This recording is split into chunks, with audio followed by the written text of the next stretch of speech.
Dear students, today I am going to discuss the different failures in the flexible and rigid pavements. So first of all, we may look into the failures in the flexible pavement. So if you are taking the general category, the failure in the flexible pavement may be due to failure in subgrade, may be due to failure in subbase or base course, or failure in the wearing course. So failure in the subgrade, if you are taking, one of the main cause of failure in the flexible pavement is the excessive deformation in the subgrade soil. So whatever deformation is occurring in the soil subgrade, it will be reflected to all the top layers in the flexible pavement like this. So the failure in the subgrade may be due to inadequate stability or may be due to excessive stress application. So the failure caused by improper compaction of the subgrade is like this. When the subgrade is not properly compacted, when heavy loads comes on the top layer, the subgrade will be having some deformation and it will be reflected to all layers including the surface course. Then if you are taking the soil deformation under the loads, we can divide that into three types: elastic deformation, consolidation deformation and plastic deformation. So in elastic deformation, the pavement surface will be coming back to its original shape after the removal of load, whereas in consolidation deformation, some deformation will be remaining even after the removal of the load, and in plastic deformation, the deformation will be remaining as such even after the removal of the load from the pavement surface. Then failure in subbase or base course, it may be due to these reasons. So first is inadequate stability or strength of the subbase or base course. It will cause deformations which is reflected in all the top layers. Then loss of binding action with the adjacent layers. Then loss of base course materials due to some reasons. Inadequate wearing course which may contribute to percolation of water, etc. Then use of inferior materials, etc. And due to crushing of the base course materials, so that will reduce the strength of the base or sub-base course. So whatever failure is occurring, it will be reflected to all top layers. Next is failure in wearing course. It is mainly due to improper mix design. If the mix design is proper, you can have a very good pavement that is resistance to water percolation, etc. So the wearing course will be failing mainly due to improper mix design and also improper gradation of aggregate, inadequate binder content and inferior type of binder contributes to this improper mix design. So if you're taking the typical flexible pavement failures, these are the typical flexible pavement failures: alligator map cracking, consolidation of pavement layers, shear failure, longitudinal cracking, frost heaving, lack of binding to the lower course, and reflection cracking. So alligator or map cracking. So it is one of the common type of failure that is occurring in the case of flexible pavements. Here we are having interconnected cracks like the small cracks which are interconnected. It will be resembling the skin of the alligator. Hence it is known as alligator cracking. It is mainly occurring due to relative movement of the pavement layer materials due to repeated application of heavy wheel loads. So this is alligator cracking, interconnected cracks. Next is consolidation of pavement layers. It will be mainly contributing to the rut formation. So you can see here we are having weak subgrade or any other underlying layer and we are having wheel loads coming. So these are the two lines or wheel paths that will be coming on the road surface. So here you can expect repeated wheel loading and on course this particular area will be getting depressed. So that is consolidation of pavement layers and these depressions are known as ruts. So this is rut formation. You can see these two are the wheel paths. Next is shear failure. So it is actually associated with the inherent weakness of the pavement mixtures. So here the shear resistance will be low due to inadequate stability or maybe due to excessive loading. So due to shear failure, one part will be shearing off and due to that some upheaval like this will be formed on the pavement surface. So this is an example of shear failure. Upheavals will be formed like this. Next is longitudinal and transverse cracking. This may be due to fatigue failure or maybe that is structural failure or maybe due to some environmental causes. So longitudinal cracks are cracks that will be formed along the longitudinal direction, that is parallel to the center line of the pavement. So this is an example for longitudinal cracking, whereas transverse cracks extend across the central line, that is in the transverse direction. So this is an example for transverse cracking. Next is frost heaving. So frost heaving mainly occurs in areas that is having low temperature. So here some upheaval will be formed in areas where frost is formed. So this occurs when some water will be getting locked inside the pavement layers, maybe some capillary water, or due to some areas that is having cracks, etc. Some water will be accumulating inside the pavement layers. So when the temperature drops nearly 0 degree or to the freezing point, this water will be getting freeze and ice formation will be there. So the volume will be increasing. So due to that volume change, there will be some upheavals formed. So this localized heaving up is the one that will be showing some frost heaving has been occurred. So due to frost heaving, you can see like some upheavals followed by depression will be seen.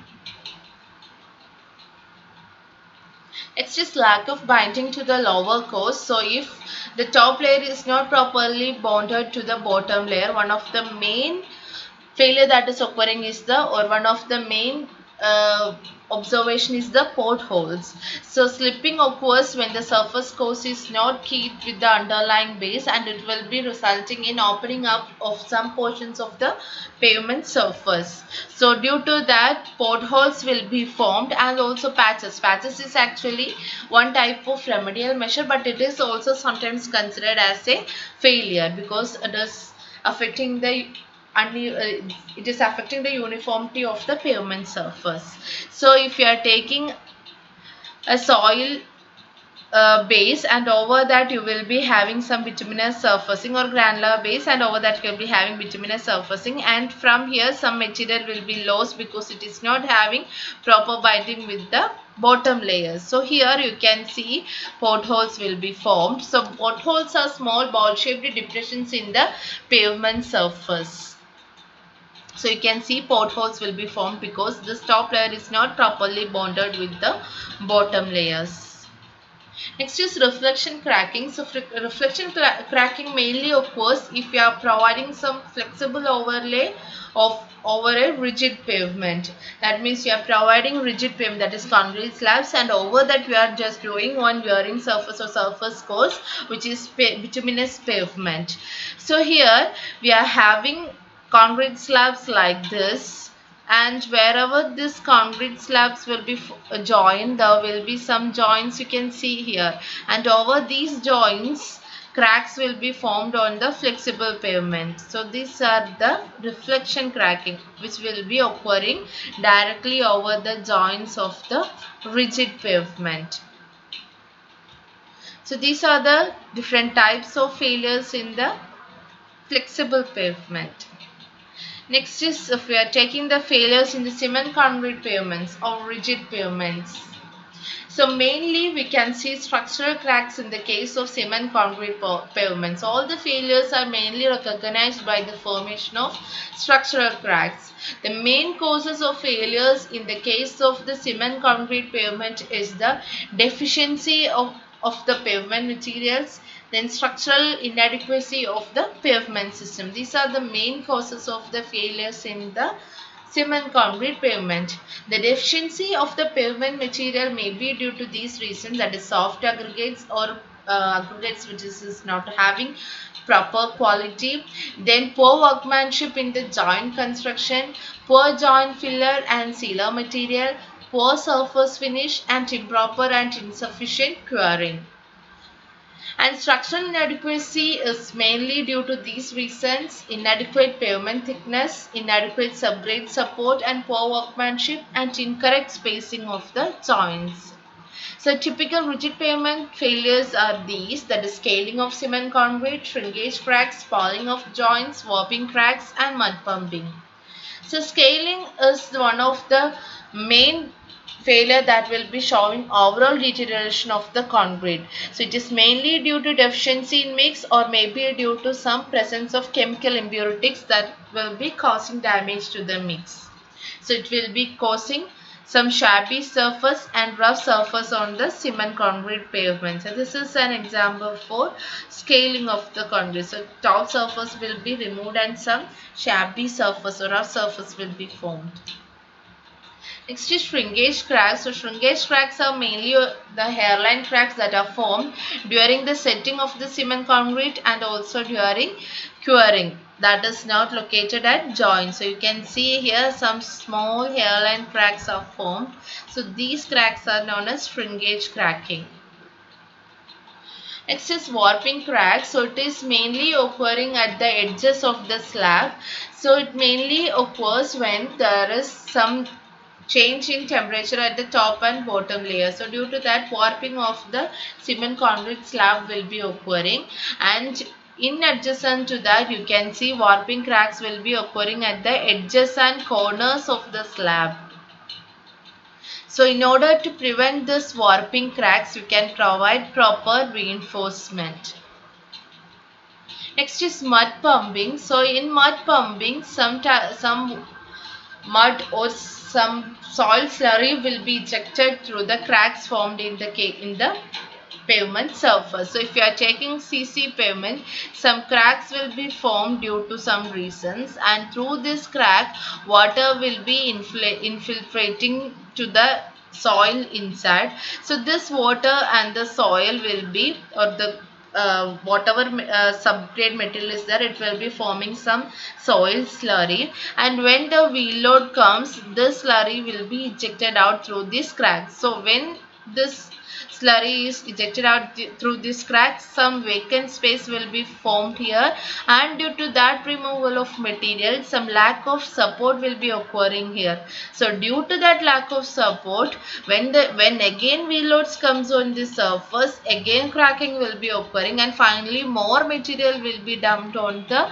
surface through these cracks. So this is known as mud pumping. So first water will be infiltrating and it will be causing some, or it will be mixing with soil and it will be forming some soil slurry. It will be ejected out through cracks, and that will be causing some lack of support, and due to that lack of support, again cracking will be forming, and that contributes to mud pumping. So after mud pumping, the surface will be almost like this. So these are the different types of failures in the rigid pavement. Thank you.